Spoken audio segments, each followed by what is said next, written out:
Good evening students. 10th சயின்ஸில் இன்னைக்கு acoustics ஒலியியல் அப்படிங்கிற பாடம் தான் பார்த்துட்டு இருக்கோம். அதில் இன்னைக்கு பார்க்க போகிற டாபிக் ரிஃப்ளெக்ஷன் ஆஃப் சவுண்டு. எப்படி லைட் ரிஃப்ளெக்ஷன் அப்படிங்கிறத நம்ம ஆல்ரெடி படிச்சிருக்கோம் இல்லையா? ஸோ பேசிக்காக சவுண்ட் அப்படிங்கிறதும் சேம் கான்செப்ட், அதே போல தான் ரிஃப்ளெக்ட் ஆகும். சரிங்களா? ஜென்ரலாக எந்த ஒரு இடத்துல இருந்தும் நமக்கு எம்டியான ஒரு ஸ்பேஸ்ல இருந்து நம்ம ஒரு சவுண்டை கிரியேட் பண்றோம் அப்படின்னு சொன்னா கண்டிப்பா அது என்ன ஆகும்? நமக்கே திருப்பியும் வரும். எம்டி ஸ்பேஸ் அப்படின்னு சொல்லும் போதே ஒரு ஃப்ரீ ரூம், ஒரு மெட்டீரியலுமே இல்லாத ஒரு அறையில நம்ம என்ன பண்றோம், பேசுறோம் அப்படின்னு சொன்னா அந்த சவுண்ட் ஆகப்பட்டது மீண்டும் நம்மையே வந்தடையும் இல்லைங்களா? அந்த மாதிரி நமக்கு ரிஃப்ளெக்ஷன் அப்படிங்கிறத நம்மளால கண்டிப்பா ஃபீல் பண்ண முடியும். அதுதான் நம்ம என்ன சொல்றோம், அந்த எதிரொலிப்பு.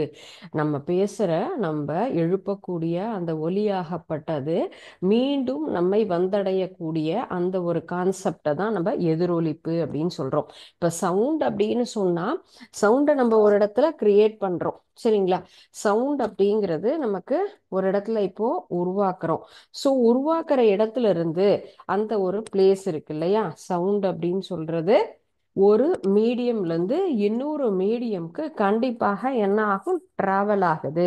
த sound waves are travel in a given medium. அந்த ஏதாவது ஒரு மீடியத்துல இருந்து இது ஒரு வால் அப்படின்னு நம்ம எடுத்துக்கலாம். ஸோ இங்க போய் என்ன ஆகும், ரீச் ஆகும்.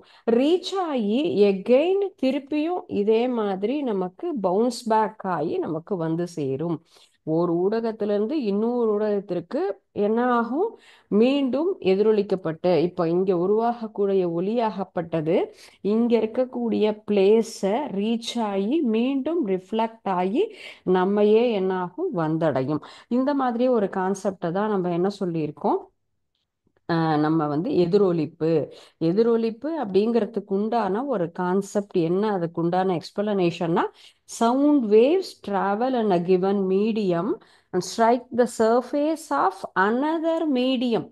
ஒரு மீடியம்ல இருந்து இன்னொரு மீடியத்துக்கு என்ன ஆகுது, நமக்கு டிராவல் ஆகி then they can bounce back to the same place.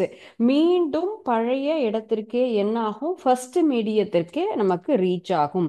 This is first medium, this is second medium. So இங்கே செகண்ட் மீடியம்லேருந்து மீண்டும் ரிஃப்ளெக்ட் ஆகி நமக்கு ஃபர்ஸ்ட் மீடியத்துக்கு வந்தடையும். இந்த மாதிரியாக இருக்கக்கூடிய கான்செப்டை தான் நம்ம என்ன சொல்கிறோம், ரிஃப்ளக்ஷன் அப்படின்னு நம்ம சொல்கிறோம். எதிரொலிப்பு.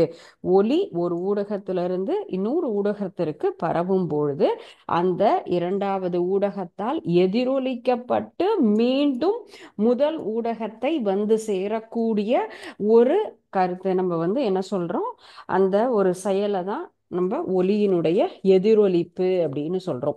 ஸோ லைட்ல எப்படி நமக்கு ரிஃப்ளெக்ஷன் இருந்ததோ அது போலவே இது செகண்ட் நமக்கு வந்து சவுண்டுலையும் ரெண்டாவது ஊடகத்தை நோக்கி போகும் பொழுது நம்ம எப்படி பார்த்தோம், நம்ம original wave, normal wave and then reflected wave, இந்த மாதிரி மூன்று வேவ்ஸும் நம்ம லைட்ல பார்த்துருக்கோம் இல்லையா? ஸோ அதே மாதிரி தான் இந்த சவுண்ட்லையும் நமக்கு ரிஃப்ளெக்ஷன் அப்படிங்கிறது இருக்கும். So this is the wall. So இது என்ன பண்ணிக்கலாம், ஒரு வால் அப்படின்னு நம்ம கன்சிடர் பண்ணிக்கிறோம். இப்போ சவுண்ட் ஆகப்பட்டது என்னது, இங்கிருந்து நமக்கு கிரியேட் ஆகுது. ஸோ சவுண்ட் அப்படிங்கிறத நம்ம இதை ஒரு ஸ்பீக்கர் அப்படின்னு எடுத்துக்கலாம். இந்த ஸ்பீக்கர்லேருந்து சவுண்ட் என்பது இங்க ரீச் ஆகும் இந்த வாலை. ஓகே. ஸோ இந்த வாலில் பட்டு மீண்டும் இந்த சவுண்ட் ஆகப்பட்டது ரிஃப்ளெக்ட் ஆகி இதே பிளேஸுக்கு நமக்கு இந்த ஃபர்ஸ்ட் மீடியாக்கே ரீச் ஆகக்கூடியது அதுதான். ஸோ இந்த எதிரொலிப்பு லைட்ல எப்படி வருதோ அதே போல தான் சவுண்ட்லையும் நமக்கு ஃபர்ஸ்ட் இங்கே வரக்கூடியது நம்ம என்ன சொல்லியிருக்கோம், ஒரிஜினல் வேவ் இங்கிருந்து ஃபர்ஸ்ட் வரக்கூடியது. அண்ட் தென் திருப்பியும் நம்ம ரிஃப்ளெக்ட் ஆகி வரக்கூடியதை நம்ம என்ன சொல்லலாம், ரிஃப்ளெக்ஷன் வேவ் அப்படின்னு நம்ம சொல்றோம். சரிங்களா? ஸோ படுகதிர், அதே போல விலகு கதிர் அப்படின்னு நம்ம சொல்றோம் இல்லையா? ஸோ அந்த படுகதிர் என்பது நாம் ஃபர்ஸ்ட் எழுப்பக்கூடிய ஒலியாகப்பட்டது இந்த இடத்துல வந்து சுவரை வந்தடையக்கூடிய இந்த கதிர் நமக்கு படுகதிர் என்பது மீண்டும் எதிரொலிக்கப்பட்டு நம்மையே வந்தடையக்கூடிய அந்த ஒரு கதிரை தான் எதிரொலிப்பு கதிர் அப்படின்னு நம்ம சொல்றோம். ஸோ இதுலயும் எப்படி நம்ம வந்து லைட்ல லாஸ் ஆஃப் ரிஃப்ளெக்ஷன் அப்படின்னு பார்த்தோம் இல்லையா, ஒளியினுடைய எதிரொலிப்பு விதிகள்னு, அதே போல தான் இப்போ சவுண்ட்லயும் அந்த ரிஃப்ளெக்ஷன்ஸ், லாஸ் ஆஃப் ரிஃப்ளெக்ஷன் அப்படிங்கிறதும் நம்ம பார்க்கலாம்.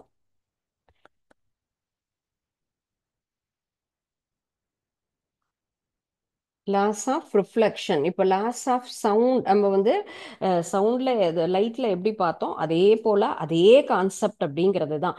லைட் வேவ்ஸ் எப்படி நமக்கு பட்டு திரும்பி வந்து அடைந்ததோ அதே போல சவுண்ட்லயும் நமக்கு வரும்.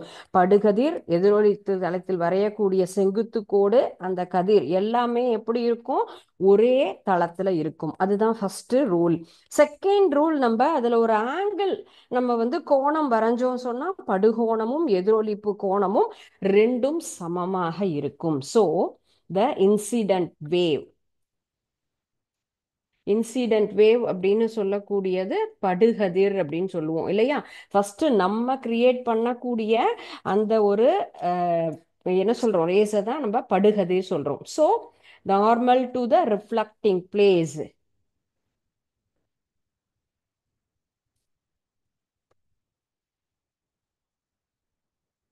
மீண்டும் இதே மாதிரி நமக்கு ரிஃப்ளெக்ட் ஆகி அதே ரிஃப்ளெக்டிங் சர்ஃபேஸில் வரக்கூடியது இல்லையா.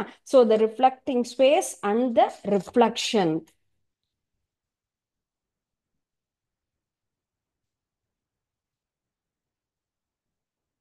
at the point of incidence. ஒரே இடத்துல ஒரே கோணத்துல நமக்கு வரும் அப்படிங்கிறது என்ன ஆகும், இதுல இருந்து நமக்கு ப்ரூவ் ஆகும். லைன் த சேம் பிளேன், ஒரே தளத்துல நமக்கு உருவாகக்கூடியது தான் incident wave. The normal to the reflecting surface and the reflected at the point of the incident. Okay.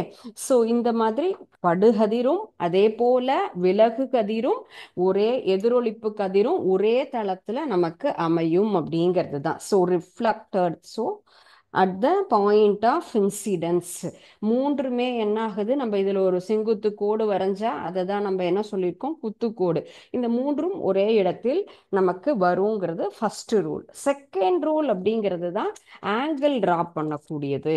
So நம்ம இதுல ஆங்கிள் டிரா பண்றோம். Angle of incidence, angle of incidence நமக்கு வந்து எந்த ரேஞ்சில் இருக்கோ அதே மாதிரி தான் ஆங்கிள் ஆஃப் ரிஃப்ளெக்ஷன்.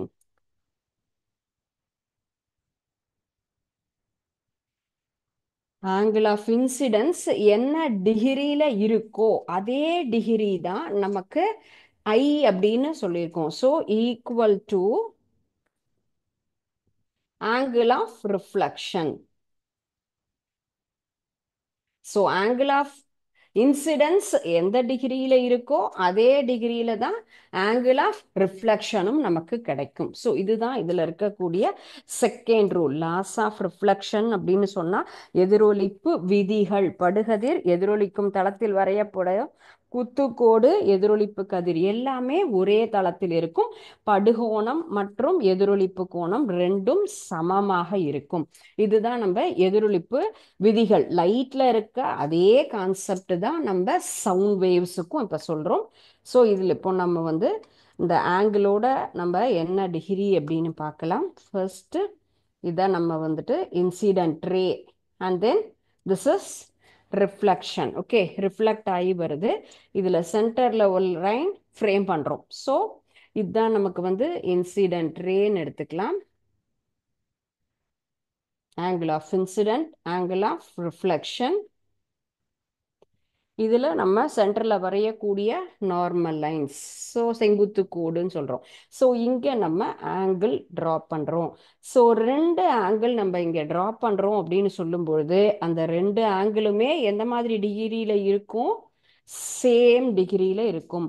அதுல எந்த ஒரு வேரியேஷனும் வராது. ஸோ இந்த மூணுமே ஒரே பிளேன்ல இருக்கு, ரெண்டு ஆங்கிளும் ஈக்குவலா இருக்கு. ஸோ இதுதான் இந்த ரிஃப்ளெக்ஷன் லாஸ் அப்படின்னு நம்ம சொல்லலாம். எதிரொலிப்பு தளத்துக்கு செங்குத்தாக வரைஞ்சிருக்கக்கூடிய குத்துக்கோடு அது என்னாகும், படுகதிருக்கும் விலகுவதற்கும் நடுவுல ஒரு கோணம் நம்ம இந்த இடத்துல டிரா பண்றோம்னா ரெண்டும் ஈக்குவலாக இருக்கும். ஓகே, ஸோ இதுதான் நம்ம லாஸ் ஆஃப் ரிஃப்ளெக்ஷன் அப்படின்னு சொல்றோம். ஸோ நெக்ஸ்ட் இப்போ நமக்கு வந்து ரிஃப்ளெக்ஷன் ஆஃப் சவுண்ட் அப்படிங்கிறது பார்த்தோம். And next one laws of reflection அப்படின்னா என்ன அப்படிங்கிற concept. And then reflection at the boundary of a denser medium. Reflection at the boundary of a denser medium. So denser மீடியத்தில் எப்படி நமக்கு வந்து ரிஃப்ளெக்ஷன்ஸ் இருக்கும். ஓகே, ஸோ டென்சர் மீடியம் அப்படின்னு சொன்னால் என்னது? அடர்வு மிகுந்து இருக்கக்கூடியது. அடர்வு மிகுந்து இருக்கக்கூடிய ஒரு விளிம்பில் ஒளி அலைகளாகப்பட்டது எதிரொலிச்சா எப்படி அது பரவும்? ஆல்ரெடி நம்ம வந்து வேவ்ஸ் எப்படி மூவ் ஆகும்னு பார்த்துருக்கோம். லாங்கிடியூடனல் வேவ்ஸாக தான் மூவ் ஆகும். நெட்டலைகளாக ஒளியாகப்பட்டது பரவும். அப்ப அந்த மாதிரி பரவும் பொழுது நம்ம என்ன சொல்லியிருக்கோம்? கண்ட்ராக்ஷன் அண்ட் தென் ரேர்ஃபேக்ஷன், இந்த ரெண்டுமே இருக்கும் அப்படிங்கிறது நமக்கு தெரியும். ஸோ ஃபர்ஸ்ட் எந்த மாதிரி பரவும்? நெட்டலைகளாக பரவும் அப்படின்னு பார்க்கறோம். அதுல இறுக்கங்கள் அப்படிங்கிறதும் நம்ம பார்த்தோம், தளர்வுகள் அப்படிங்கிறதும் பார்த்தோம் இல்லையா? இந்த நெட்டலைகளாக நமக்கு வந்து ஒளியாகப்பட்டது எந்த அலை மாதிரி பரவும்னு சொன்னா நெட்டலை வடிவத்தில் பரவும். அவ்வாறு பரவும் பொழுது இறுக்கங்கள் தளர்வுகள்ங்கிறது நமக்கு எப்படி இருக்கும்? மாறி மாறி வரக்கூடிய ஒரு கான்செப்ட். ஸோ ஃபர்ஸ்ட் திங் நமக்கு எப்படி பரவும்னு சொன்னா லாங்கிடியூடனல் அப்படி நம்ம பார்க்கிறோம் இல்லையா? லாங்கிடியூடனல் வேவ்ஸா நமக்கு இருக்கு. அண்ட் தென் கம்ப்ரெஷன் அண்ட் ரேர்ஃபேக்ஷன், இந்த கான்செப்ட்ல தான் நமக்கு சவுண்ட் ஆகப்பட்டது மூவ் ஆகும். ஓகே, சவுண்ட் அப்படிங்கிறது லாங்கிடியூடனல் வேவ்ஸா நமக்கு ஒரு மீடியம்ல மூவ் ஆகும்போது கம்ப்ரெஷனும் ரேர்ஃபேக்ஷனும் மாறி மாறி வரும். கம்ப்ரெஷன் டிராவல் ஆகும்போது ஏர் மீடியம்ல நமக்கு இப்போ என்ன சொன்னோம்? Reflection in the boundary of denser medium. Denser மீடியத்துக்கு நமக்கு போகும்பொழுது நமக்கு சப்போஸ் கம்ப்ரெஷன் டிராவல் ஆகி ஏர்ல இருந்து எங்க இருந்து போகுது? லெஃப்ட் சைட்ல இருந்து ரைட் சைடுக்கு மூவ் ஆகுது அப்படின்னு நம்ம இமேஜ் பண்ணிக்கலாம். ஸோ லெஃப்ட் சைட்ல இருந்து ரைட் சைடுக்கு ரீச் ஆகும்போது ஃபர்ஸ்ட் அந்த வாலை போய் ரைட் சைட்ல இருக்கக்கூடிய அந்த வாலை டச் பண்ணும். அண்ட் தென் அது எதோட கரெக்டா போகும் அப்படின்னு சொன்னா கம்ப்ரெஷனாக கரெக்டா அந்த லாஸ்ட்ல முடியும். Compression exert the force and the F rigid wall. So திரும்பியும் டேர்ன் ஆகும்போது ஆப்போசிட்லையும் நமக்கு என்ன ஆகுது? அதே கம்ப்ரெஷனோடையே நமக்கு ஸ்டார்ட் ஆகும். அதுதான் அடர்வு மிகுந்த ஊடகத்திலுடைய விளிம்புல எவ்வாறு பரவும். ஒளி என்பது நெட்டலைகளாகவும் இறுக்கங்கள் தளர்ச்சி, அந்த ரெண்டு முறையில மாறி மாறி வரும். அப்ப இறுக்கம் என்பது இடம் இருந்து வலமாக நமக்கு முதலில் என்ன ஆகுது? பரவுது. பரவி அந்த செவுரை நமக்கு வந்து இதுதான் வால்னு மேட்ச் பண்ணிக்கிறோம். அங்க போய் அந்த செவுற்ற நமக்கு வந்து ரீச் ஆகும். அப்போ ரீச் ஆயிட்டு அந்த செவுத்துல மோதிட்டு அங்க ஒரு ஃபோர்ஸ் கொடுக்கும் அந்த இடத்துல ரீச் ஆகிறதுக்காக. ஸோ எகெயின் அதே மாதிரி மீண்டும் என்ன ஆகும்? ரிஃப்ளெக்ஷன் ஆகும். ரிஃப்ளெக்ஷன் ஆகும்பொழுது திரும்பி வரும்போதும் அதே மாதிரி நமக்கு என்ன மாதிரி இருக்கும்? கம்ப்ரெஷன் போது கம்ப்ரெஷன்லயே ஸ்டார்ட் ஆகும். அப்படிங்கிறது இறுக்கம் மூலமாகவே மீண்டும் துவங்கக்கூடிய ஒரு அமைப்பு தான். இறுக்கம் சுவரில் மண்டுபட்டு மீண்டும் எதிரொலிக்கும் பொழுதும் அதே போல இறுக்கங்களாக நமக்கு அந்த இடத்தில் நகரக்கூடிய ஒரு இதுதான் நம்ம reflection at the boundary of a denser. So denser பார்ட்ல இந்த இடத்துல எப்படி நமக்கு சவுண்ட் மூவ் ஆகும் அப்படிங்கிற கான்செப்ட் தான். ஃபர்ஸ்ட் இப்போ நம்ம எந்த மாதிரி மூவ் ஆகுது அப்படின்னு பார்த்தோம். லெஃப்ட் டு ரைட் சைடு இல்லையா? ஸோ இதுதான் ஒரு வேவ்னு எடுத்துக்கிறோம். இங்க இதுதான் லெஃப்ட் சைடு, இது ரைட் சைடு. இதை நம்ம ஒரு வால் அப்படிங்கிற மாதிரி இமேஜ் பண்ணிக்கலாம்.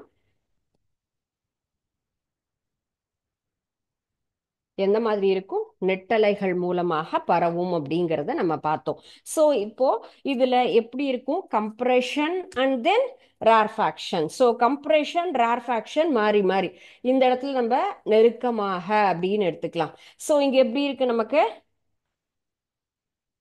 இது கேப்போட இருக்கு. எகைன் இது கம்ப்ரெஷன், இறுக்கங்கள், தளர்வுகள். மீண்டும் இறுக்கங்கள், இதுல தளர்வுகள் முடியும் பொழுது நமக்கு எவ்வாறு முடியுது? கம்ப்ரெஷனோட நமக்கு அதனுடைய எண்ட் பாயிண்ட் இருக்கு. ஸோ இது என்னன்னு எடுத்துக்கலாம்? இது வந்துட்டு நமக்கு படுகதிர் அப்படின்னு நம்ம எடுத்துக்கிறோம். So this is incident waves. Incident வேவ்ஸ்ல கம்ப்ரெஷன் அண்ட் ரேர்ஃபேக்ஷன்ஸ் அல்டர்னேட்டிவா நமக்கு வந்திருக்கு. என் பாயிண்ட்ல வால்ல நம்ம ரீச் ஆகும்போது எப்படி இருக்கு? கம்ப்ரெஷனா இருக்கு. ஸோ த சேம் வேவ் மீண்டும் என்ன ஆகும்? இந்த வால்ல இருந்து நமக்கு பட்டு எதிரொலிச்சு வரும் இல்லையா? ஸோ அதுவும் நமக்கு இதே மாதிரியான ஒரு நெட்டலை வடிவத்துல தான் இருக்கும். ஸோ ஹியர் ஆல்சோ இதுல ஸ்டார்டிங்லையும் நமக்கு கம்ப்ரெஷன்லயே ஸ்டார்ட் ஆகும். இறுக்கங்களாகவே நமக்கு துவங்கக்கூடிய ஒரு அமைப்பு அப்படிங்கிறது தான் இந்த டென்சர் மீடியம். அடர்வு மிகுந்த இடத்துல எவ்வாறு நமக்கு ஒலியாகப்பட்டது சுவரில் பட்டதோ மீண்டும் எதிரொலிக்கும் பொழுதும் அதே நிலையோடையே நமக்கு ஸ்டார்ட் ஆகும். ஸோ இதை நம்ம வந்து compression rarefaction. So end point is compression, again reflection rays also. இது நமக்கு என்னது? ரிஃப்ளக்ஷன் இல்லையா? ரிஃப்ளெக்ட் ஆகக்கூடிய ஒரு இது ரிஃப்ளக்ஷன் வேவ்னு எடுத்துக்கிறோம். Incident wave, reflection wave. Reflection வேவும் கம்ப்ரெஷன்லயே ஸ்டார்ட் ஆகக்கூடியது தான் நம்ம இந்த அடர்வு மிகுந்த ஊடகத்தில் ஒலியாகப்பட்டது எவ்வாறு எதிரொலிக்கின்றது அப்படின்னு. ஓகே, ஸோ நமக்கு ஒவ்வொரு மீடியம் ஒவ்வொரு மாதிரி இருக்கும். கிளாஸ் ஒரு மாதிரி ரிஃப்ளெக்ட் ஆகும், ஃப்ளோர் ஒரு மாதிரி ரிஃப்ளெக்ட் ஆகும். ஸோ ரிஃப்ளெக்ஷன் அப்படின்னு சொன்னாலே எப்படி இருக்கும்? நமக்கு ஒரு சில பொருள்கள் ரிஃப்ளெக்ட் ஆகாது இல்லையா? உடன் மெட்டீரியல், ரப்பர் மெட்டீரியல், அதுலலாம் ரிஃப்ளெக்ஷன் வரவே வராது இல்லையா? கிளியரா இருக்கக்கூடிய அந்த ஒரு பளபளப்பான பொருள்ல மட்டும்தான் நமக்கு லைட்டுங்கிறது ரிஃப்ளெக்ட் ஆகும் இல்லையா? பட் சவுண்ட் அப்படிங்கிறது எங்க போனாலும் எல்லா இடத்துலயும் ரிஃப்ளெக்ட் ஆகும். பட் என்ன மாதிரியான ஸ்டேட்ல? சாலிட் ஸ்டேட்ல ஒரு மாதிரி ரிஃப்ளெக்ஷன் இருக்கும், லிக்விட்ல இருக்கும், கேஸ்ல இருக்கும். அதே போல ஒவ்வொரு ஸ்டேட்ல தனித்தனியாக நமக்கு அதுல எதிரொலிப்பு, ஒலியினுடைய எதிரொலிப்பு அந்த நிலைகளுக்கு தகுந்த மாதிரி மாறும். அதனுடைய அதிர்வெண் மாறுபாடு இருக்கும். அதை பொறுத்து தான் நமக்கு அந்த ஒலி அலைகளினுடைய எதிரொலிப்பு அப்படிங்கிறது இருக்கும். ஸோ இப்போ நம்ம ஃபர்ஸ்ட் பார்த்தது என்னது? Reflection at the boundary in tensor medium. And next one is நம்ம பார்க்கறது reflection at the rarer medium. Okay, so rarer medium அப்படின்னு சொல்லும் பொழுது அடர்வு குறைவாக இருக்கக்கூடிய இடத்தில், அடர்வு குறைந்த ஊடகத்தினுடைய விளிம்புல ஒலி அலைகள் எவ்வாறு எதிரொலிக்கும்? ஸோ இப்போ சாலிட்ல டிராவல் ஆகுது, திடப்பொருள்ல போகும்போது அதனுடைய கம்ப்ரெஷன் அப்படிங்கிறது எப்படி இருக்கும்? மீண்டும் அதுல நமக்கு ஃபர்ஸ்ட் லெஃப்ட்ல இருந்து ரைட் சைடு இதே மாதிரி தான் நமக்கு டிராவல் ஆகும். இதுல வரக்கூடிய அந்த வேவ்ஸ் எப்படி இருக்கும்? நமக்கு ஃபர்ஸ்ட் கம்ப்ரெஷன்ல நமக்கு ஸ்டார்ட் ஆகுது இல்லையா? ஸோ கம்ப்ரெஷன்ல ஸ்டார்ட் ஆகுது அப்படின்னு சொன்னா compression, rarefaction, compression, rarefaction, again கம்ப்ரெஷன்லயே நமக்கு அந்த பாயிண்ட்டும் என் பாயிண்டா இருக்கு. ஸோ இதுல இருக்கக்கூடிய இன்சிடென்ட் வேவ் அப்படிங்கிறது கம்ப்ரெஷன், ரேர்ஃபேக்ஷன், கம்ப்ரெஷன்ல தான் ஃபர்ஸ்ட் இந்த வால்ல ரீச் ஆகுது. This is incident wave in rarer medium. அடர்வு குறைந்த ஊடகத்துல ஒலியாகப்பட்டது இந்த என் பாயிண்ட்ல விளிம்புல போகும்போது அது இறுக்கத்தோடு முடியும். மீண்டும் அந்த இடத்துல பட்டு எதிரொலிச்சு வரும் பொழுது அடர்வு குறைந்த ஊடகத்தில் இருக்கிறதுனால அது கம்ப்ரெஷன்ல இருந்து ரேர்ஃபேக்ஷனா நமக்கு சேஞ்ச் ஆயிடும். ஸோ இதனுடைய ஸ்டார்டிங் பாயிண்ட் அப்படிங்கிறது ஹியர் நம்ம வந்து ஃபர்ஸ்ட் எக்ஸாம்பிள்ல கம்ப்ரெஷன்ல முடிஞ்சது, கம்ப்ரெஷன்லயே ஸ்டார்ட் ஆகும். இது ரிஃப்ளெக்ஷன் வே இல்லையா? இப்போ இங்க நமக்கு வந்து எப்படி இருக்கும்னா ரேர்ஃபேக்ஷன். ஸோ தளர்ச்சியாக அந்த அலைகளாகப்பட்டது நமக்கு உருவாகும். தளர்ச்சி, இறுக்கம், தளர்ச்சி, இறுக்கம் என்று மாறும். விளிம்புல கம்ப்ரெஷனா இருந்தது, இங்க நமக்கு வந்து வால்ல வந்து தொட்டதுக்கு அப்புறமா எதிரொலிப்பு வரும் பொழுது இந்த அலைகள் நமக்கு ரேர்ஃபேக்ஷனா தளர்ச்சியாக நமக்கு இதில் நமக்கு பட்டு எதிரொலிக்கக்கூடிய தன்மை. இடமிருந்து வலம் வரும் பொழுது இறுக்கங்கள் எப்படி இருக்கும்? தளர்ச்சிகளாக மாறி நமக்கு மீண்டும் வரும். லெஃப்ட்ல இருந்து right again, right to left, ரைட்ல இருந்து லெஃப்ட் சைட் நமக்கு வரும் பொழுது இந்த வேவ்ஸ் ஆகப்பட்டது ரேர்ஃபேக்ஷன்ல இருந்து ஸ்டார்ட் ஆகும். So this is the difference between the boundary of reflection in the reflection at the boundary in denser and the rarer medium. ரேரரா இருந்தாலும் டென்சரா இருந்தாலும் எப்படி நமக்கு சேஞ்ச் ஆகுது அப்படிங்கிற கான்செப்ட் தான். ஓகே, ஸோ ரேர்ஃபேக்ஷன் ஃபர்ஸ்ட் நமக்கு வந்து வேவ் டிராவல் ஆகும், சாலிட்ல நமக்கு இந்த மாதிரி மாறுது. எப்படி அது வந்து ரேரர் மீடியமா அல்லது நமக்கு டென்சர் மீடியமா அப்படின்னு தெரிஞ்சா அதுக்கு தகுந்த மாதிரி அதனுடைய மாற்றங்கள் எவ்வாறு இருக்கும் தெரிஞ்சுக்கலாம். Next one is reflection of sound in plane and curved surface. பிளேனா இருந்தாலும் கர்வ்டா இருந்தாலும் எவ்வாறு நமக்கு மாறும்? அந்த பகுதியாகப்பட்டது சமதளமா இருந்தா எப்படி மாறும், வளைவாக இருந்தால் அதில் இருக்கக்கூடிய எதிரொலிப்பு எவ்வாறு இருக்கும் அப்படின்னு. Okay, so before that I am going to share. So இதுதான் உங்களுக்கு சொல்லியிருக்கோம் ரிஃப்ளெக்ஷன் ஆஃப் சவுண்ட் அப்படிங்கிறது. So the sound wave is created in this place. இதுதான் நமக்கு ஒலி உருவாகக்கூடிய பகுதி. இது நம்ம என்ன சொல்லியிருக்கோம், ஒரு குழாய் வழியாக ஏதோ ஒரு டியூப் வழியா நம்ம அந்த சவுண்டை அனுப்புறோம். அது ஏதோ உடன் பார் சாலிட் மெட்டீரியல்ல பட்டு எதிரொலிக்கின்றது. ஸோ இது படுகதிர், இது எதிரொலிப்பு கதிர். நடுவில் ஒரு லைன் ஃப்ரேம் பண்ணியிருக்கோம், அதுதான் செங்குத்து கோடு அப்படின்னு சொல்றோம். இந்த மூணுமே எப்படி இருக்கு? சேம் பிளேன்ல தான் இருக்கு. I and R, incident ray and reflection ray, ரெண்டுமே எப்படி இருக்கு? Same angle. There is no difference for these two. So இதுதான் நம்ம பார்த்த இந்த லாஸ் ஆஃப் ரிஃப்ளெக்ஷன் அப்படிங்கிறது. ஓகே, ஸோ நெக்ஸ்ட் ஒன், இப்போ ஒவ்வொரு இடத்துலையும் எவ்வாறு இந்த வேவ்ஸ் ஆகப்பட்டது நமக்கு மூவ் ஆகுது அப்படிங்கறது பார்க்கலாம். ஸோ இந்த சிமுலேஷன் மூலமாக நமக்கு ஒலி அலைகள் என்பது எவ்வாறு மாறு இப்போ பரவுகிறது, நம்ம அந்த இதுதான் பார்த்துட்டு இருக்கோம் இல்லையா? ஒலியாகப்பட்டது எப்படி நமக்கு ஃபுல்லும் சேஞ்ச் ஆகுது, எதை பொறுத்து அது ஒவ்வொன்றும் மாறும் அப்படின்னு நம்ம சொல்றோம் இல்லைங்களா? ஸோ ஃபர்ஸ்ட் திங் இங்க என்னென்ன இருக்கு, நமக்கு என்ன கான்செப்ட்? ஒரு ஸ்பீக்கர் இருக்கு, லிசனர் இருக்காங்க, கேட்கறவங்க இருக்காங்க, இங்கிருந்து சவுண்டுங்கிறது கிரியேட் ஆகுது. ஓகே, ஸோ ஹியர் இங்க ரெண்டு ஆப்ஷன் கொடுத்துருக்காங்க. One is amplitude, another one is frequency. So amplitude frequency அப்படிங்கிறது தான் அந்த சவுண்டை நமக்கு அனுப்புறதுல என்ன மாதிரியான ஒரு சேஞ்சஸ் இருக்கு அப்படிங்கிறது நமக்கு மாறும். ஆம்ப்ளிடியூடையும் நம்ம இந்த ஃப்ரீக்குவென்சியும் மாத்துறோம் அப்படின்னு சொன்னா அப்ப அந்த ஒலியினுடைய அதிர்வு எவ்வாறு மாறுபடுகிறது அப்படிங்கறது பார்க்கலாம். ஆம்ப்ளிடியூட் அப்படின்னு சொன்னா வீச்சு, அதிர்வுங்கிறது frequency. Okay, so here I'm going to start the audio. நான் இப்ப ஸ்டார்ட் பண்றேன். இப்போ அலை என்பது நெட்டலை மூலமாக பரவும். எவ்வாறு பரவுகிறது பாருங்க. சவுண்ட் இப்போ மினிமமா இருக்கு because the frequency and the amplitude are in that normal middle பார்ட்ல இருக்கு. நான் இப்போ இதை அட்ஜஸ்ட் பண்றேன். ஓகே, ஸோ ஃப்ரீக்வன்சி இன்க்ரீஸ் பண்ணும்பொழுது நமக்கு என்ன ஆகுது? இந்த இடத்துல ஃபுல்லும் அந்த எவ்வாறு அந்த ஒலி அலைகள் மாறுகிறது, வேகமா பரவுது, தெரியுதுங்களா?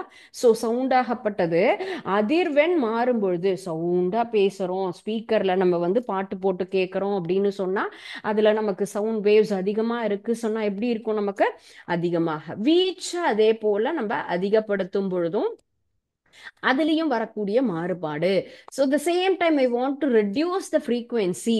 ஸோ ரொம்ப குறைவா பேசும்போது ஒலி அலைகப்பட்டது எப்படி பொறுமையா அங்க ரீச் ஆகுது இல்லையா? ஸோ அது போலவே நம்ம ஆம்ப்ளிடியூட்டையும் நம்ம என்ன பண்றோம்? ரெடியூஸ் பண்ணும் பொழுது வீச்சு குறையும் பொழுது அந்த ஒலி அலைகளினுடைய பரவல் எப்படி பாருங்க. டோட்டலா இந்த amplitude and the frequency R the important part to the light travel, sorry, sound travelling. அப்படி இல்லையா?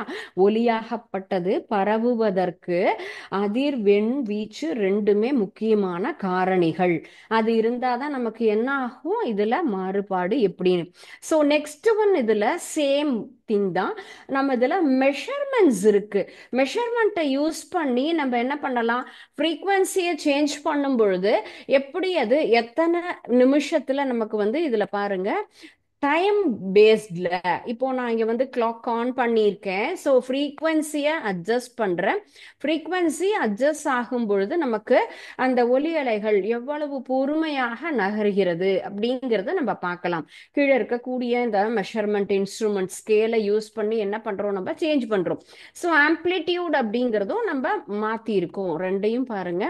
ஸோ ரெண்டும் எப்படி இருக்கு, ஒன்றுக்கொன்று இப்போ நார்மலா இருக்கு. ரெண்டுமே 527 ஹெர்ட்ஸ். ஹெர்ட்ஸ்ங்கிறது தான் இதனுடைய சவுண்டை நம்ம மெஷர் பண்றதுக்கு உண்டான யூனிட். அழகா ஹெர்ட்ஸ் அப்படின்னு சொல்றோம். ஸோ ஹெர்ட்ஸ் இத்தனை ஹெர்ட்ஸ்ல தான் இருக்கு. இந்த ஹெர்ட்ஸ்ல நம்ம என்ன பண்றோம், இப்போ இதை நகர்த்தும் பொழுது அந்த ஒலி அலையாகப்பட்டது எவ்வளவு நிமிஷத்துல எத்தனை செகண்ட், மில்லி செகண்ட் இது. ஸோ இந்த செகண்ட்ல எப்படி இது பரவுது அப்படிங்கிறதையும் நம்மளால பார்க்க முடியும். ஸோ ஃப்ரீக்வன்சி அப்படிங்கிறது தான்.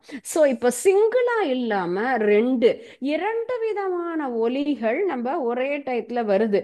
பக்கத்துல பார்த்தா ரெண்டு மண்டபம், நல்ல வந்து ஒரு ஃபங்க்ஷன் டேஸ், பீக் ஹவர்ஸ்ல ரெண்டு மண்டபத்திலையுமே நமக்கு பாட்டு போடுறாங்க அல்லது நாதஸ்வரம் சவுண்டு வருது. ரெண்டும் அவாய்ட் பண்ண முடியல. Because nearby area R the upstairs and ground floor ரெண்டு ஒரு பெரிய ஃபங்க்ஷன் ஹால் இருக்கு. அங்கிருந்து நமக்கு ரெண்டு ஸ்பீக்கர்ல இருந்தும் பாட்டு கேக்குதுன்னு சொன்னா எப்படி நமக்கு வந்து இதுல ரீச் ஆகும்? ஸோ ஆடியோ பாருங்க, நமக்கு இரண்டும் சேர்ந்த அளவுல நமக்கு வருது. ஸோ ஃப்ரீக்வன்சி எப்படி இருக்கு, இரண்டும் சேர்ந்து தனித்தனியாக நம்மளால என்ன பண்ண முடியாது, ரொம்ப கிளியரா லிசன் பண்ண முடியாது இல்லையா? ஸோ ஃப்ரீக்வன்சி சேஞ்ச் ஆகும்போதும் நமக்கு அந்த ரெண்டும் சேர்ந்து ஒண்ணுமே கேட்காது. அதிர்வெண் நமக்கு எப்படி இருக்கு அதுக்கு தகுந்த மாதிரி தான் இல்லையா? ஸோ ஆம்ப்ளிடியூடையும் நம்ம சேஞ்ச் பண்றோம். ஆம்ப்ளிடியூடை இன்க்ரீஸ் பண்றோம் சொல்லும்போது அதில் வரக்கூடிய சேஞ்சஸ், ஒலி அலைகள் எவ்வாறு பரவி நமக்கு வந்து சேருது அப்படின்னு தெரியுது இல்லைங்களா? So these are the two important factors to just the sound waves travel the sound waves. இப்போ ரெண்டு ஸ்பீக்கர்லையும் நம்ம சவுண்டை இதுல வந்து கிரியேட் பண்ணும்போது ரெண்டும் என்ன ஆகுது, merge ஆகுது. தனித்தனியா ஒரு ஸ்டேஜில் வரும்பொழுது ரெண்டும் சேர்ந்து நமக்கு கேட்கக்கூடிய லெவல் தான் இருக்கும். ஸோ நம்மளால கிளியரா ஐடென்டிஃபை பண்ண முடியாது. Next concept reflection. ஸோ ரிஃப்ளெக்ஷன்னா நம்ம இப்ப பார்த்தோம் இல்லையா, எதிரொலிப்பு அப்படிங்கிற கான்செப்ட். எதிரொலிப்புங்கிறதும் ஃப்ரீக்வன்சி அண்ட் தென் ஆம்ப்ளிடியூட் அந்த ஃபேக்டர்ஸ் இருக்கணும். And then wall position. Position எப்படி இருக்கு நமக்கு இந்த இடத்துல, எப்படி சேஞ்ச் பண்ற பாருங்க, ஸ்ட்ரெயிட்டா இருக்கும், ஸ்லாண்டிங்கா இருக்கு இல்லையா? ஸோ வால் பொசிஷன்ங்கிறது இந்த மாதிரி அருகில் இருக்கிற மாதிரி, இது தொலைவில் இருக்கிற மாதிரி, நகர்த்தும் போது டிஸ்டன்ஸ் அதிகமா இருக்கு. ஸோ இதை நம்ம எப்படி வேணா சேஞ்ச் பண்ணலாம். Next one is angle. So ஆங்கிள்ங்கும் போது எப்படி இருக்குது, ஸ்ட்ரெயிட்டா இருக்கக்கூடிய ஆங்கிள். அண்ட் தென் அந்த ஆங்கிளை நம்ம எப்படி வேணா நம்ம ஸ்லாண்டிங்காகவும் மாத்திக்கலாம், ஸ்ட்ரெயிட்டாகவும் மாத்தலாம். அப்பொழுது நமக்கு இந்த ஒலி அலைகள் எப்படி பட்டு எதிரொலிக்கும். பக்கத்துல இருக்கு, வால் பொசிஷன் பக்கத்துல இருந்ததுன்னு சொன்னா நமக்கு என்ன ஆகும், இங்க இடத்துல சவுண்ட் வந்து ரொம்ப கிளியரா டக்குன்னு கேட்கும். ஏன்னா அந்த ரிஃப்ளெக்டர் ஏரியாங்கிறது ரொம்ப அருகில் இருக்கு. இப்போ இங்கிருந்து வரக்கூடிய சவுண்ட் இங்கிருந்து தான் கிரியேட் பண்றோம். இந்த வால்ல பட்டு என்ன ஆகும், இமீடியட்டா ரிஃப்ளெக்ட் ஆயிடுறது. பிகாஸ் அதனுடைய டிஸ்டன்ஸ் இஸ் வெரி ஸ்மால். இந்த எங்க கிரியேட் ஆகுதோ உருவாகக்கூடிய இடத்துல இருந்து நமக்கு ஒலி. ஸோ ஆங்கிள் அப்படின்னு சொல்லும் போதும் நமக்கு ஸ்ட்ரெயிட்டா இருந்தாலும் அது போல பாருங்க அந்த அலையினுடைய மாறுபாடு. அப்போ சாய்வாக இருக்கும்போது அதற்காக ஒலி எடுத்துக்கொள்ளக்கூடிய அந்த இது கொஞ்சம் ரிஃப்ளெக்ட் ஆகக்கூடியது நமக்கு மாறுபடும். So frequency and then amplitude இதுலயும் நம்ம என்ன பண்ணலாம், சேஞ்ச் பண்ணி இந்த ஒலி அலைகள் நமக்கு பரவுறது எவ்வாறு அப்படிங்கறத நம்ம தெரிஞ்சுக்கலாம். ஸோ இது வந்து நம்ம எதுக்காக வால்னுடைய பொசிஷன், நம்ம எதிரொலிப்பு அப்படின்னு பார்த்தது இந்த இடத்துல என்ன ஆகுது, ஒலிப்பட்டு இதுவே இந்த சுவராகப்பட்டது சாஞ்சு இருக்கலாம், ஆங்கிள் மாறி இருக்கலாம், அல்லது இந்த ரிஃப்ளெக்ஷன் பாஸ் பண்ண ஏரியா பக்கமா இருக்கலாம், பொசிஷன் அப்போ எப்படி நமக்கு அந்த சவுண்ட் ஆகப்பட்டது டிராவல் ஆகும் அப்படிங்கிறது தான் இந்த பார்ட்ல லேர்ன் பண்ணிடணும். நெக்ஸ்ட் ஒன் இந்த இடத்துல நமக்கு பிரஷர், ஏர் பிரஷர் எவ்வாறு இருக்கு, காற்றினுடைய அழுத்த மாறுபாடுல டென்சிட்டி அதிகமாக இருந்தா குறைவாக இருந்தால், கோடை காலத்துல ஒரு மாதிரி இருக்கும், சம்மர் சீசன்ல டென்சிட்டி வேரி ஆகும், சேம் இப்போ இருக்கக்கூடிய வின்டர் சீசன்ல மாறுபாடு இருக்கும் ஒலி பரவக்கூடிய அளவு. ஸோ டென்ஸ் நமக்கு எப்படி இருக்கோ அந்த காற்றினுடைய அழுத்த மாறுபாட்டுல நமக்கு என்ன ஆகும் இந்த இடத்துல பாருங்க, ஒலி பரவக்கூடிய நிலையாகப்பட்டது நமக்கு மாறும். ஸோ இதுலயும் நமக்கு ஃப்ரீக்வன்சி சேஞ்சஸ், டென்சர் குறையுதோ நமக்கு அதிகமாகுதோ. ஸோ இப்போ ஏர்னுடைய டென்சிட்டியை இன்க்ரீஸ் பண்றேன், இன்க்ரீஸ் பண்ணும்பொழுது எப்படி இருக்கும், ஏர் டென்சிட்டி குறையும் பொழுது எவ்வாறு ஒலி அலைகள் பரவும் அப்படிங்கிறத இதுல இருந்து தெரிஞ்சுக்கலாம். குறையும் பொழுது எப்படி இருக்கு, அந்த அலைகளினுடைய பரவல் ரொம்ப குறைவா இருக்கு இல்லையா, ஸோ அதனுடைய இது தெளிவாவே நமக்கு கேட்காது. ஸோ இன்க்ரீஸ் பண்ணும்போது ஓரளவுக்கு நமக்கு தெளிவா அழகா கேட்கும். ஸோ இதனுடைய சேஞ்சஸ் தான் ஏர் ப்ரெஷர்ல நமக்கு ஏர்னுடைய டென்சிட்டி இன்க்ரீஸ் ஆகும்போது எப்படி ஒலி அலைகள் நமக்கு பரவக்கூடிய மாறுபாடு அப்படிங்கிறது தான் இந்த பார்ட்ல தெரிஞ்சோம். ஸோ இன்ட்ரடக்ஷன் பார்ட் அப்படின்னு சொல்லும்பொழுது எவ்வாறு நமக்கு சவுண்டுங்கிறது டிராவல் ஆகும், எதனுடைய அடிப்படையில் சேஞ்ச் ஆகும், frequency and amplitude, these are all the two factors to control the travelling of sound. Sound ஒலி அலைகள் நமக்கு பரவுவது எது அடிப்படையா இருக்கணும், அதிர்வெண்களும் வீச்சும் தான். அது ரெண்டுனுடைய மாறுபாட்டினால ஒலி அலைகள் பரவுவது மாறுபடும். அண்ட் தென் எப்படி மெஷர் பண்ணலாம், ரெண்டு சோர்ஸ்ல நமக்கு ரெண்டு விதமான ஒலி அலைகள் வரும்பொழுது நம்மை வந்து அடையும்னா அது எப்படி இருக்கும், அதனுடைய ரேஞ்ச், ரிஃப்ளெக்ஷன், ரிஃப்ளெக்ஷன்ங்கிறது அதனுடைய ஆங்கிளை பொறுத்து எப்படி மாறுபடும், பட்டு எதிரொலிக்கும் அப்படிங்கிறது லாஸ்ட் ஒன், ஆர் டென்சிட்டியை பொறுத்து எப்படி மாறுபடுங்கிறது. ஓகேயா. ஸோ இப்போ இந்த சிமுலேஷன் நமக்கு ரொம்ப யூஸ்ஃபுல்லா இருக்கும், பிகாஸ் இப்போ படிச்ச அந்த கான்செப்டை தான் கரெக்டா நம்ம இந்த இடத்துல என்ன பண்ணியிருக்கோம், ஃபுல்லா விஷுவலா பார்த்துருக்கோம். I think it is very useful to register the concept in our mind, is it or not? கண்டிப்பா நம்ம பார்த்தா படிச்ச அந்த கான்செப்ட் நமக்கு அழகா பதிஞ்சிருக்கு. ஓகே, நெக்ஸ்ட் நம்ம என்ன கான்செப்ட் பார்க்கணும்னு பார்த்தோம். இப்போ அந்த பட்டு எதிரொலிக்கக்கூடிய பகுதி எவ்வாறு இருக்கும், ரிஃப்ளெக்ஷன் ஆஃப் சவுண்டு பிளேனா இருந்தா எப்படி இருக்கும், கர்வ்டு சர்ஃபேஸா இருந்தா எப்படி இருக்கும். Okay, plane area and then reflected surface நமக்கு எப்படி இருக்கும், கர்வா இருக்கக்கூடியது. ரிஃப்ளெக்ஷன் ஆஃப் சவுண்ட் நமக்கு பிளேன் அப்படின்னு சொன்னா சமதளமான பகுதி அப்படின்னு சொல்றோம் இல்லையா, ஒரு தரையில பட்டு நமக்கு இருக்கு.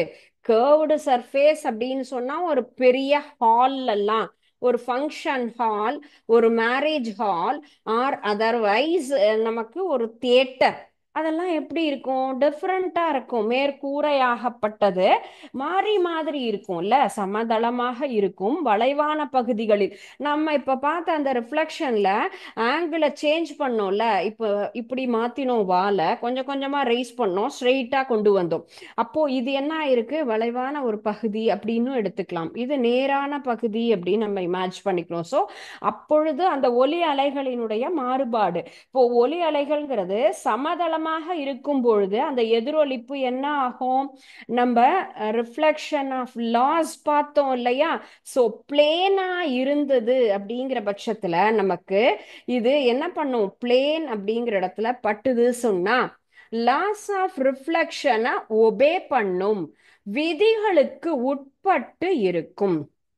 ஸோ த பிளேன் வேவ்ல நமக்கு லாஸ் வந்து அந்த சவுண்ட் வேவ்ஸ் ஆகப்பட்டது போகுது சொன்னா எதை ஒபே பண்ணும், நமக்கு லா ஆஃப் ரிஃப்ளெக்ஷனை ஒபே பண்ணி தான், எதிரொலிக்கும் போது எதிரொலிப்பு விதிகளுக்கு ஏற்ப அது நகரக்கூடிய தன்மையோடு இருக்கும். ஸோ எதிரொலிக்கும் போது அந்த அலைகளில் நமக்கு எப்படி இருக்கும், எந்த ஒரு ரொம்ப வேரியேஷன் வராது. பட் கர்வ்டு சர்ஃபேஸா இருக்கும் போது வளைவான பகுதியாக இருந்தால் இது நாட் ஒபே. சோ இது விதிகளுக்கு உட்படாது. இது மெயினான கான்செப்ட். வளைவான பகுதியில பட்டு எதிரொலிக்கும் பொழுது அதனுடைய அளவு மாறுபடும். வீச்சு, செறிவு அப்படின்னு சொன்னோம் இல்லையா? சோ அப்ப அதுல நமக்கு மாறக்கூடியதாக இருக்கக்கூடியது. சோ கர்வ்டுனா குவிந்த பகுதியில பட்டு எதிரொலிச்சதுன்னா அந்த அலை எப்படி இருக்கும் நமக்கு? நம்ம பட்டு நமக்கு என்ன ஆச்சு? மீண்டும் ரிஃப்ளெக்ட் ஆகும் பொழுது குவியாமல் விரிந்து செல்லக்கூடிய அளவுல நமக்கு இருக்கும். விரிவடைந்து செல்லும் பொழுது அதனுடைய செறிவு குறையும். அது போலதான் நமக்கு ஒவ்வொரு இடத்துலயும் அந்த குழிவான பகுதியில குவிஞ்சு வரும் சொல்லலாம். இப்போ மேக்சிமம் நம்ம எந்த ஒரு மீட்டிங் ஹால் அப்படின்னு பார்த்தோம்னு சொன்னா, அந்த நம்ம பேசுறோம்னு சொன்னா அந்த ஸ்பீச் ஆகப்பட்டது எல்லா இடத்துக்கும் ரீச் ஆகணும் இல்லையா? சீட்டிங் அரேஞ்ச்மெண்ட்ஸ் எப்படி இருக்கும் நமக்கு? இப்படி எல்லா இடத்துலயும் ரவுண்டா ஒரு ஹால் அப்படின்னு சொன்னா இங்க ஃபர்ஸ்ட், செகண்ட், தேர்ட் இந்த மாதிரியான அமைப்புல தான் இருக்கும். தியேட்டர் ஆகட்டும், மேரேஜ் ஹால், அந்த மாதிரி எல்லாம். பிகாஸ் அந்த ஸ்டேஜ்ல நடக்கக்கூடிய நிகழ்வுகளோ அல்லது அங்க நம்ம பேசக்கூடிய அந்த ஸ்பீச் எல்லாரையுமே ரீச் ஆகணும். அதற்கு தகுந்த மாதிரி தான் அந்த பிளேஸ்ல நமக்கு மேல இருக்கக்கூடிய ரூஃபை கிரியேட் பண்ணியிருப்பாங்க. மேக்சிமம் எப்படி இருக்கும்? மேல இருக்கிறது எல்லாமே கர்வ்டு சர்ஃபேஸா தான் இருக்கும். அப்படி இருக்கும் பொழுதுதான் நமக்கு என்ன ஆகுது? அந்த சவுண்ட் ஆகப்பட்டது ரிஃப்ளெக்ட் ஆகி கரெக்டா வரும். என்னன்னு சொன்னா இது பாராபோலிக், பரவளைய வடிவில தான் அதனுடைய அமைப்பு இருக்கும். Parabolic surface are use when they require the focus sound in a particular point. நமக்கு அப்போ அந்த ஒலி ஒரு இடத்துல குவிஞ்சு அழகா ரிஃப்ளெக்ட் ஆகி எல்லாருக்கும் கேட்கணும். Because the halls are design with parabolic reflect சர்ஃபேஸ்ல இருக்கும். எலிப்டிக்கல் சர்ஃபேஸ்ல சவுண்ட் என்ன ஆகும்? ஃபோக்கஸ் ஆகும்போது எல்லா இடத்துலையுமே ரிஃப்ளெக்ட் ஆகி வரும். ஸோ இந்த மாதிரி பரவளைய அமைப்போட இருக்கக்கூடியது தான் நமக்கு இந்த இடத்துல குவிஞ்சு நமக்கு எதிரொலிச்சு எல்லா இடத்துலையுமே கேட்கக்கூடிய அமைப்புல இருக்கும். பரவளையத்துல குவிஞ்ச புள்ளியாகப்பட்டது இன்னொரு புள்ளியில வரும். அப்ப எவ்வளோ சவுண்ட் நமக்கு ரொம்ப நம்ம நார்மலா பேசினாலும் எக்கோ அது எதிரொலிச்சு எல்லா இடத்திற்கும் மீண்டும் மீண்டும் நமக்கு இங்க இருக்கக்கூடிய எல்லா மெம்பர்ஸையும் அந்த சவுண்ட் ஆகப்பட்டது ரீச் ஆகணும். அப்பதான் அதனுடைய சக்சஸ் நமக்கு கிடைக்கும். நமக்கு மைக்ல இருந்து பேசுறோம் அப்படின்னு சொன்னா இங்க இருக்கு ஸ்டேஜ்ல நம்ம பேசுறத இங்க இருக்கக்கூடிய எல்லாருமே லிசன் பண்ணணும். லிசன் பண்ணினா மட்டும்தான் அது நமக்கு சக்சஸ் ஆகும். Or otherwise it will be failure. அப்போ மைக் இருந்தாலும் சரி இல்லாட்டியும் சரி, இப்போ நம்ம அந்த மாதிரி பேசுறோம்னா நமக்கு அது ரீச் ஆகும். ஸோ அதுதான் பிளேன் அண்ட் கர்வ்டு சர்ஃபேஸ்ல ரிஃப்ளெக்ஷன் எப்படி இருக்கும். Reflection of sound in plane and curved surface. பிளேன்ல அப்படின்னு சொன்னா நமக்கு சாதாரணமாக ஒலி அலைகள் சமதள பரப்புல மோதி எதிரொலிச்சுது அப்படின்னு சொன்னா நம்ம விதிகளுக்கு தகுந்த மாதிரி நார்மலாக இருக்கும். அதுல எந்த நமக்கு சேஞ்சஸுமே தெரியவே தெரியாது. நமக்கு ரிஃப்ளெக்ட் ஆகி வருது பிளேன் சர்ஃபேஸ் அப்படின்னு சொன்னா ஒரே டைரக்ஷன்ல இருக்கும். இன்டென்சிட்டி அப்படிங்கிறது அதுல என்ன ஆகும்? இன்க்ரீஸும் ஆகாது, டிக்ரீஸும் ஆகாது. பட் நம்ம சவுண்ட் வேவ்ஸ் ரிஃப்ளெக்ட் ஆகி கர்வ்டு சர்ஃபேஸ்ல போகுதுன்னு சொன்னா இன்டென்சிட்டி அப்படிங்கிறது ரிஃப்ளெக்டட் வேவ்ஸ்ல மாறுபடும். பட்டு எதிரொலிக்கக்கூடிய அந்த எதிரொலிப்பு அலையாகப்பட்டது வளைவான பகுதியில மாறுபடும். அது எந்த இடத்துல யூஸ் ஆகும்னு சொன்னா ஒரு பெரிய ஓப்பன் ஸ்பேஸ் இல்ல, நம்ம ஒரு ஹால்ல எல்லாம் இருக்கோம்னு சொன்னா அதனுடைய ரூஃப்ல நமக்கு அந்த மாதிரி அமைப்போட வச்சிருப்பாங்க. இப்பெல்லாம் ஸ்பீக்கர் இருக்கு எல்லா இடத்துலயும். நம்ம சைட்ல எல்லாம் சினிமா தியேட்டர் ஆகட்டும், மேரேஜ் ஹால் எல்லாம் ஸ்பீக்கர் வச்சிருப்பாங்க. ஸோ அது மூலமா நம்ம அதை லிசன் பண்ணலாம். ஆர் அதர்வைஸ் இந்த மாதிரியான அமைப்புல ரூஃப் இருந்ததுன்னு சொன்னா நம்மளால இன்னும் எளிதாக கேட்க முடியும். Sound is reflected from a concave services. அப்போ ரிஃப்ளெக்டட் வேவ்ஸ் நமக்கு கான்வெஜ்ல இருந்து ஃபோக்கஸ் ஆகி நம்ம வருது. அப்ப அந்த இன்டென்சிட்டி அப்படிங்கிறது நமக்கு ரிஃப்ளெக்டட் வேவ்ஸா நமக்கு மாறி வரும். அப்போ பாராபோலிக் சர்ஃபேஸ் அப்படிங்கிறது தான் நமக்கு சவுண்டை கரெக்டா ரிஃப்ளெக்ட் பண்ணி மாத்தி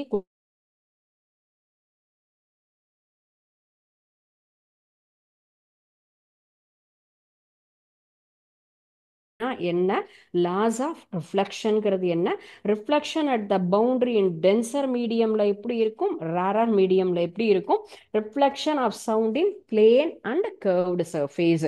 ஸோ இந்த 5 கான்செப்ட் தான் பார்த்துருக்கோம். அதற்குண்டான சிமுலேஷனும் நம்ம பார்த்தோம்.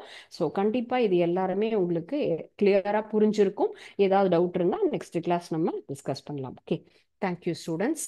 வாழ்க பாரதம், வெல்க தமிழகம்.